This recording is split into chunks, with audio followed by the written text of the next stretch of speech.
കനത്ത ചൂടിനെ പേടിക്കാതെ ഇനി മുതൽ ദുബായ് നിവാസികൾക്ക് പ്രഭാത വ്യായാമം നടത്താം. ദുബായിലെ മാളുകൾക്കുൾവശം ജോഗിംഗ് ട്രാക്കുകളായി മാറുന്ന മാളത്തോൺ പദ്ധതിക്ക് തുടക്കമായി. രാവിലെ 7 മണി മുതൽ 10 മണി വരെയാണ് ദുബായ് നഗരത്തിലെ തെരഞ്ഞെടുത്ത മാളുകളിൽ പൊതുജനങ്ങൾക്ക് ഈ സൗകര്യം ലഭിക്കുക.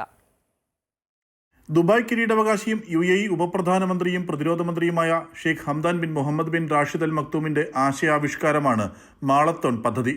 കനത്ത ചൂടിൽ പ്രഭാത നടത്തം ഒഴിവാക്കുന്നവർക്ക് ആശ്വാസമാവുകയാണ് മാളത്തോൺ. ദുബായ് നഗരത്തിലെ തിരഞ്ഞെടുത്ത മാളുകളുടെ വിശാലമായ ഉൾവശം ജോഗിംഗ് ട്രാക്കുകളായി മാറുന്ന പദ്ധതിയാണ് ഇത്.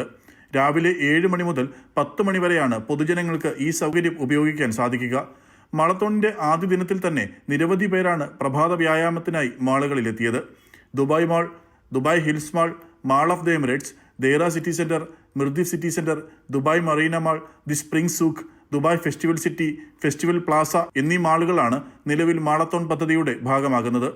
പങ്കെടുക്കാൻ താൽപ്പര്യമുള്ളവർ www.dubaimarathon.ae എന്ന വെബ്സൈറ്റിൽ രജിസ്റ്റർ ചെയ്യണം. രജിസ്ട്രേഷൻ സൗജന്യമാണ്. UAE പ്രതിരോധ മന്ത്രാലയമാണ് Dubai sports council, Dubai economy and tourism, Dubai community development authority എന്നിവയുടെ സഹകരണത്തോടെ മാളത്തോൺ പദ്ധതി ഒരുക്കിയിട്ടുള്ളത്. Amrita news, Dubai.